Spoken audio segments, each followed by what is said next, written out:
നമസ്കാരം, ഞാൻ doctor Kurian Thomas. നിങ്ങൾക്ക് ചുറ്റുമുള്ള ഒരു രോഗിക്ക് അപസ്മാരത്തിൻ്റെ ഒരു എപ്പിസോഡ് ഉണ്ടായാൽ അവിടെ ശ്രദ്ധിക്കേണ്ട കാര്യങ്ങൾ എന്തൊക്കെ എന്നതിനെ പറ്റിയാണ് ഞാനിന്നിവിടെ പറയാൻ പോകുന്നത്. അപസ്മാരമുള്ള ഒരു രോഗി നിങ്ങളുടെ കുടുംബത്തിലുണ്ടാകാം, അല്ലെങ്കിൽ നിങ്ങളുടെ സുഹൃത്തുക്കളുടെ ഇടയിലുണ്ടാകാം. അങ്ങനെ ഒരാൾക്ക് നിങ്ങളുള്ള സാഹചര്യത്തിൽ ഒരു എപ്പിസോഡ് ഓഫ് സീഷർ അല്ലെങ്കിൽ ഫിറ്റ്സ് ഉണ്ടായാൽ ഏറ്റവും പ്രധാനപ്പെട്ട കാര്യം നിങ്ങൾ ശാന്തരായിരിക്കണം എന്നുള്ളതാണ്. അനാവശ്യമായി വെപ്രാളപ്പെടരുത്. ഫിറ്റ്സ് പലതരത്തിൽ ഉണ്ടാകാം എന്നുണ്ടെങ്കിലും മിക്കപ്പോഴും നിങ്ങൾക്ക് നേരിടേണ്ടി വരിക കൈയും കാലും ഇട്ട് അടിക്കുന്ന, അല്ലെങ്കിൽ കൈക്കും കാലിനും ബലം പിടിക്കുന്ന ഒരു ജനറലൈസ്ഡ് ടോണിക് ക്ലോണിക് സീഷർ ആയിരിക്കാം.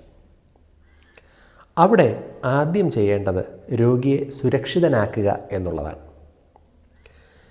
കൈയും കാലിൻ്റെ ഒപ്പം രോഗിയുടെ തല കിടന്ന് അങ്ങോട്ടും ഇങ്ങോട്ടും നീങ്ങിയേക്കാം. തല നിലത്തോ ചുറ്റുമുള്ള വസ്തുക്കളിലോ പോയി ഇടിക്കാതിരിക്കാൻ തല നിങ്ങൾ സപ്പോർട്ട് ചെയ്യണം.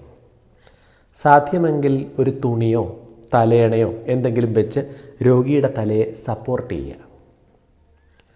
പിന്നെ രോഗിയെ ഒരു വശത്തേക്ക് ചെരിച്ച് കിടത്തുക. ഈ ചെരിച്ച് കിടത്തുന്നതിൻ്റെ ഒപ്പം രോഗിയുടെ തലയും ചെരിച്ച് പിടിക്കാൻ ശ്രദ്ധിക്കണം.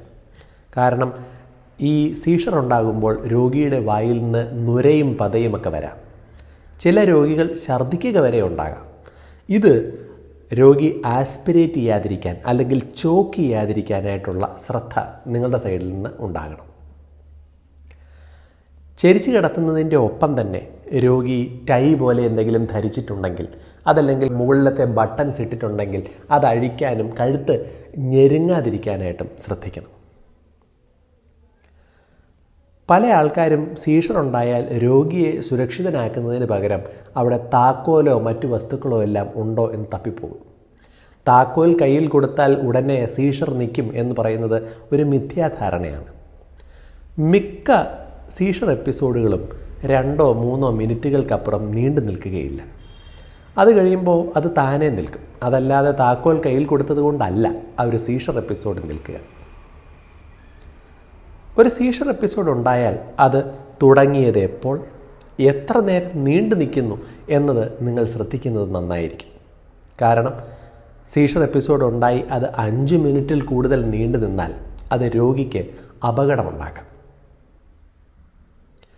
പിന്നെ ഈ ഒരു സീഷർ എപ്പിസോഡ് ഉണ്ടായിക്കൊണ്ടിരിക്കുന്ന സമയത്ത് രോഗിയുടെ ചുറ്റും രോഗിക്ക് അപകടമുണ്ടാക്കിയേക്കാവുന്ന വസ്തുക്കൾ, മൂർച്ചയേറിയ വസ്തുക്കൾ, കസേരയോ അങ്ങനെ എന്തെങ്കിലും ഉണ്ടെങ്കിൽ അത് മാറ്റുകയും രോഗിയുടെ കൈയും കാലും തലയൊന്നും അതിൽ ഇടിച്ച് അപകടം ഉണ്ടാക്കാതിരിക്കാൻ ഉള്ള ശ്രദ്ധ നിങ്ങൾ കാണിക്കണം.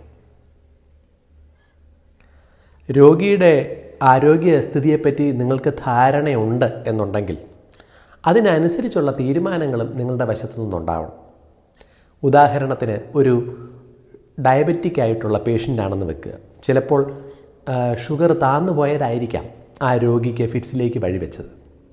അതല്ല, ചിലപ്പോഴൊക്കെ വീണ്ടും വീണ്ടും ഫിറ്റ്സ് ഉണ്ടാകുന്ന രോഗികളുടെ കയ്യിലൊക്കെ ഒരു ഫിറ്റ്സ് ഉണ്ടായിക്കഴിഞ്ഞാൽ അത് നിൽക്കുന്നതിനും വീണ്ടും ഉണ്ടാകാതിരിക്കുന്നതിനും വേണ്ടിയുള്ള ചില മരുന്നുകൾ ഉണ്ടാകാം. ഉദാഹരണത്തിന് മിഡാസൊളാം എന്ന് പറയുന്ന ഒരു സ്പ്രേ ഒക്കെ ചില രോഗികൾക്ക് നമ്മൾ കൊടുക്കാറുണ്ട്.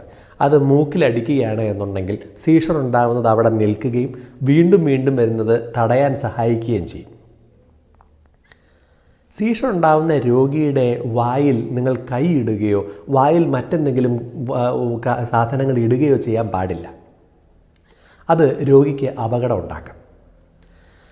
രോഗി കടിച്ചു പിടിക്കുന്ന സമയത്ത് നിങ്ങൾ വായിലേക്ക് കൈയൊക്കെ ഇട്ടാൽ ചിലപ്പോൾ നിങ്ങളുടെ കൈ വിരലുകൾ മുറിഞ്ഞു പോകുന്നതിലേക്ക് വരെ ഇത് വഴിവെച്ചേക്കാം. കൂടാതെ വായിലേക്ക് നിങ്ങൾ കൈ ഇടുമ്പോൾ അത് രോഗിയുടെ താടിയെല്ലിനൊക്കെ അപകടം ഉണ്ടാക്കുന്നതിനും സാധ്യതയുണ്ട്. ഒരു സീഷർ എപ്പിസോഡ് ഉണ്ടായിക്കഴിഞ്ഞ് ആ സമയത്ത് ഉണ്ടായിക്കൊണ്ടിരിക്കുമ്പോഴോ ഉണ്ടായി തീർന്ന് ഉടനെയുള്ള സമയത്തോ രോഗിക്ക് ഭക്ഷണമോ വെള്ളമോ ഒക്കെ കൊടുക്കുന്നത് വളരെ ശ്രദ്ധിച്ചായിരിക്കണം. കാര്യം ആ രോഗി ആ സമയത്ത് കൺഫ്യൂസ്ഡ് ആയിരിക്കും.